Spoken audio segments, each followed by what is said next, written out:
Welcome to Research to Market, the podcast where research meets real-world impact. We guide academics and innovators in turning groundbreaking discoveries into thriving startups and spin-offs. Whether you're scaling innovation or just starting your commercialization journey, this is your go-to space for insights, strategies, and stories from the front line of academic entrepreneurship. Pleasure to have you with us, Manuela. Could you tell us a bit more about your activities? Vivaldi, Amigo Corazon, the Humanitarian Impact Finance Facility as a spin-off? Yes. It is also a pleasure to be here, Mario, and thank you very much for inviting me to talk with you and to share our experiences. So Vivaldi is our company. It's a family business, and it has already 20 years old. This company was founded by my father, and my husband and we joined him in 2013.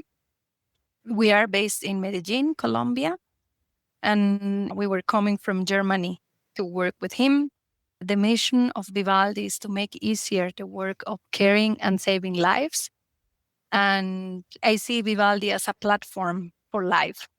And it has been evolving. At the beginning, Vivaldi was working more in maintenance of medical devices and also importing and reselling medical devices.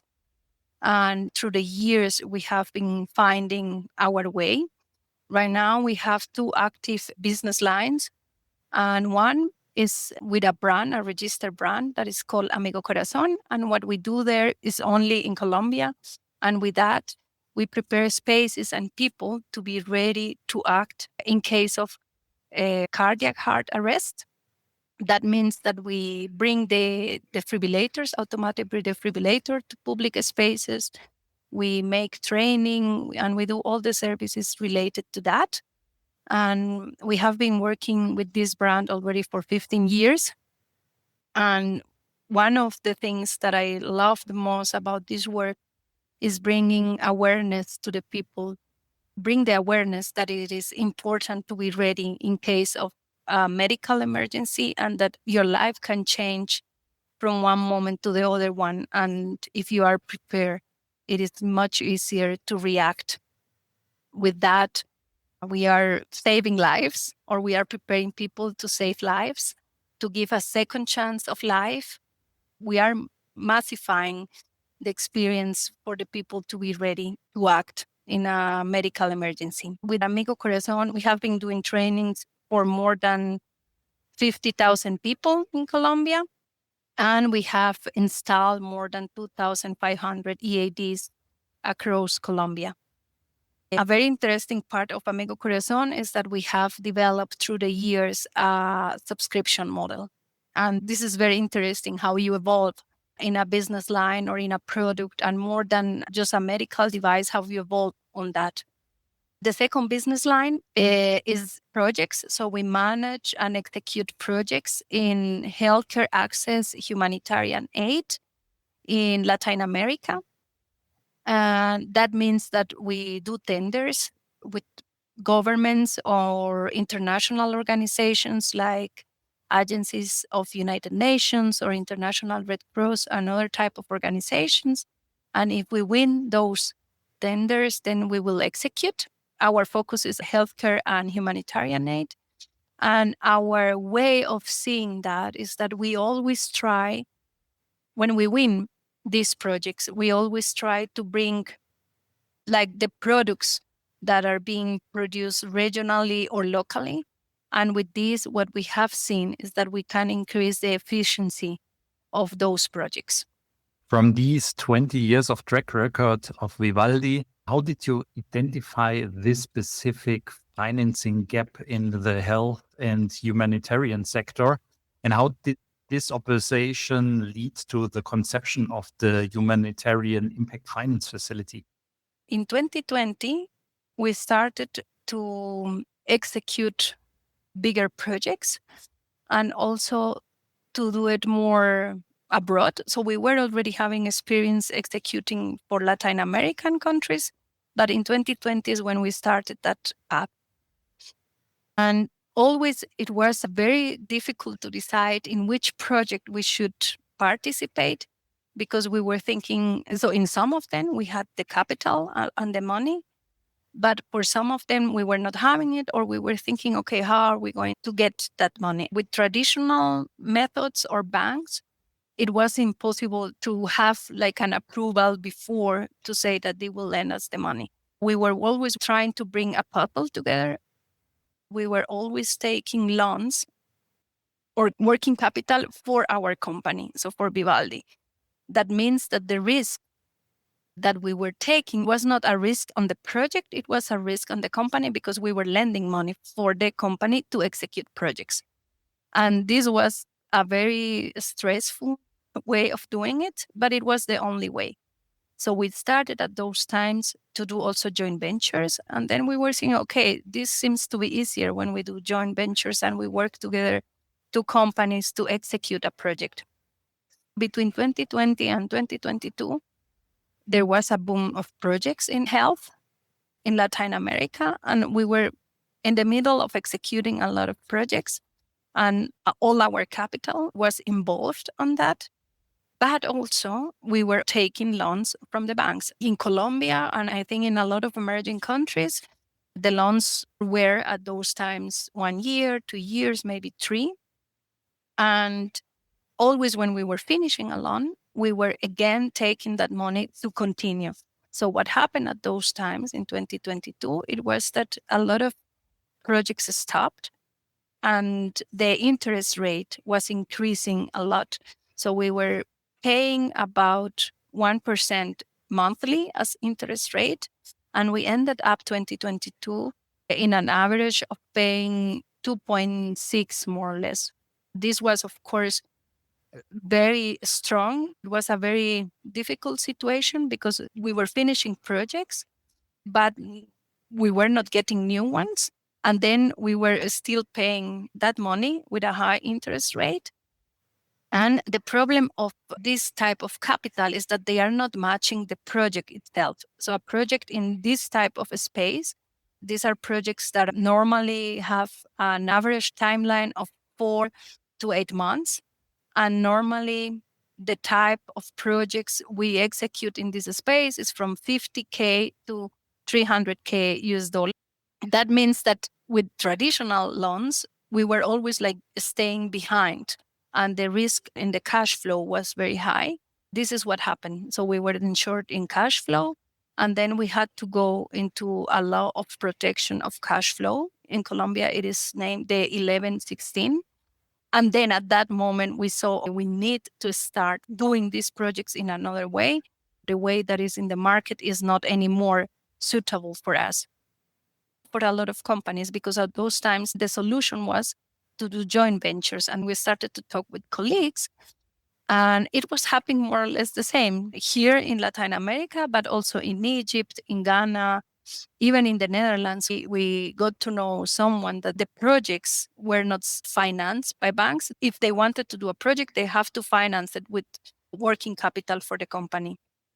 And then in 2023, we said, now we need to put our time and effort to find new ways of financing the projects. I dedicated, I think, almost my 100% time in finding new ways of financing. I have reached to family offices, impact funds, bridge funds, debt funds, a lot of type. I think I reached out to more than 120 organizations, and there was always a no. And the reason why they were saying no, it was because they were saying, no, the ticket is too low. So from 50 to 300K USD is a low ticket. This is not interesting for us. Then the timeline is also not the timeline we want.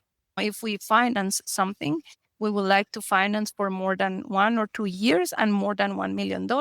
And also another reason that came out, it was that the countries where we were executing the projects, they were too risky for them, because this is in emerging markets. So we have been executing projects in Nicaragua, in Venezuela, in Colombia, in Panama, in Ecuador. And they were saying, no, they are too risky for me, so I am not interested. And also, even in Colombia, there were some funds saying, no, the health industry is in high risk in Colombia. This is not where I want to put my money. So all was a negative. And then we saw, okay, there is here a gap. And this is happening not only to us, this is happening also to our colleagues. If we find a way to solve it for us, we can solve it for other operators as well. For academic spin-offs, there is quite a similarity that these traditional financing models do not align with the needs of these companies to get funded. How can they manage, from your experience, the I can't get funded without a contract and I can't get a contract without funding situations? What we have been doing as Vivaldi is that we said we cannot, by law, continue getting loans from banks. The alternative ways of financing, like impact funds and things like that, they are also not interested in what we are doing. So we do need to find alternative ways. And we have decided at that time, this was last year, 2024, I think in the first half of the year, we have two ways of solving this. And one, it has to be in the short term for Vivaldi, because we want that Vivaldi continues doing its work. And the other way is to solve it in a long term. In the long term, we are creating the HIFF, the finance facility that I have shared before, why it is being born. And the other way of doing it now for Vivaldi is that we decided to do it at one point very organic and only with our cash flow. So really deciding which project we go in and which not. And we reduce our staff, we reduce all our structure, and we said, okay, now we need to do it in a slow way.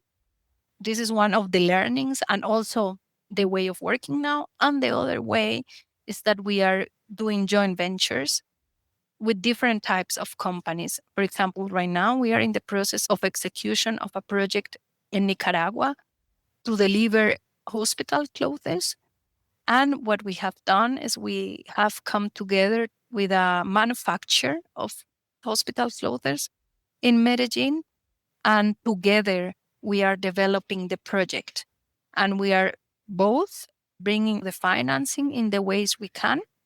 And this was agreed at the beginning before presenting the project. So either we do it if we have the possibility, or we find partners to do joint ventures. And this has been very interesting because we have been already executing projects, for example, from partners from Germany. We came together and they were providing the finance, and we were providing all the expertise we have in executing these projects. This is the way we have been solving it for Vivaldi. But of course, if HIFF, the finance facility, exists, this is much easier, because then an operator will navigate the point of executing the project and bringing excellence into that, and not losing all the energy in how to finance that project. The HIFF aims to generate at the same time social impact whilst also financial returns. How do you balance the mission of impact at one hand with the need to ensure also the commercial viability and the return for the investors in the end? In the Humanitarian Impact Finance Facility, we have just finished the feasibility study, and now we are going to start moving into the design phase. In the design phase, we will do all the finance modeling, and then we will know how will be the interest rate for the financiers or the people that are giving the money. The business model is relatively simple because we lend money to an operator who has already gotten a contract. So there is already a contract in place.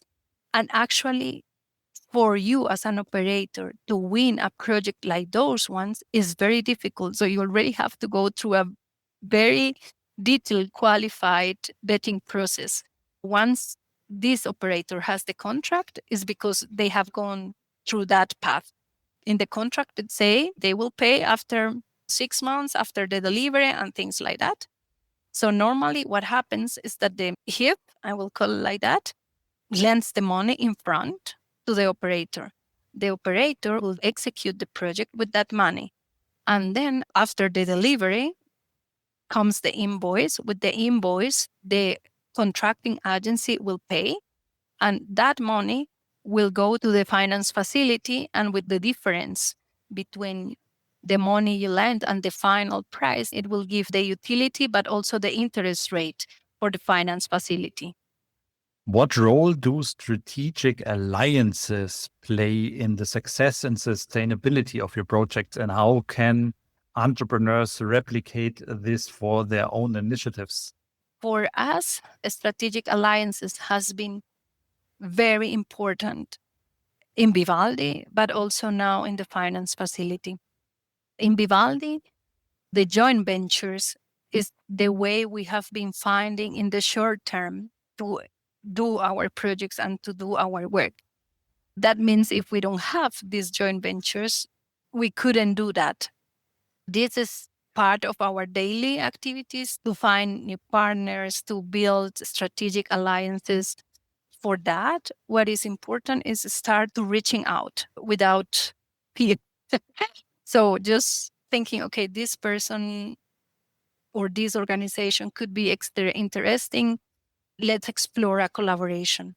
It is something that I think everyone in the company, so now that we are a bit of more people, is interesting to bring awareness to that, because we all have different type of contacts, type of networks, and we have sometimes being surprised that with someone that we didn't think before we could start a collaboration.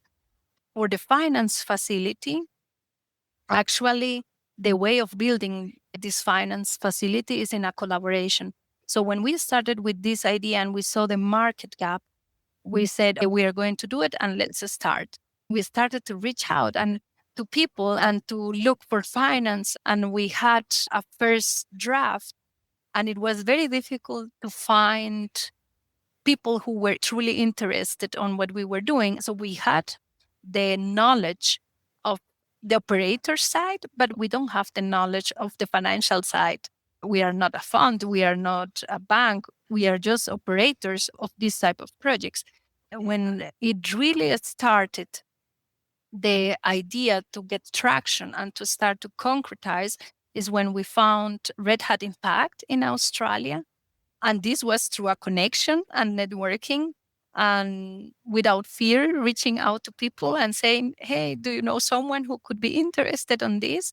And we found it. And Red Hat Impact is a company that is specialized in building alternative ways of financing. They have built already few models that are working. And when they heard our story, they say, okay, this is a systemic barrier, but you are experiencing it. This is not only for Vivaldi, let's work together. This collaboration started 1 year ago, and now we have finished the feasibility study. And with this example, I am answering your question, saying that strategic alliances, I think in these days and probably always, are very important, and finding ways to collaborate and explore. Like you said before, you have to start with each project, and normally it starts with the feasibility phase.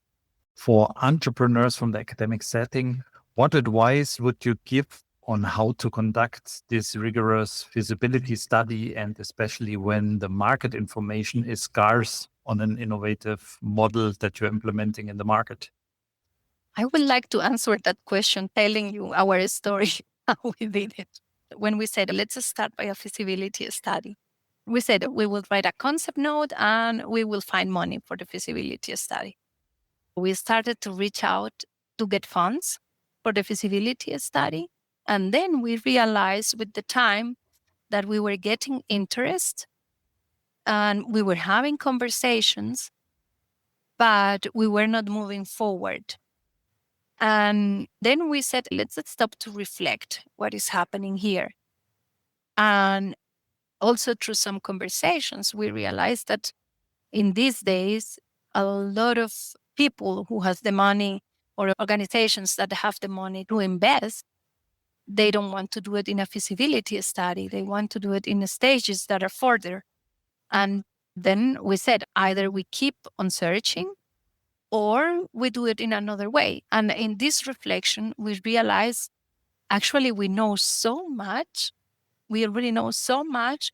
We just need to give us some time and write what we already know and find out what we are missing.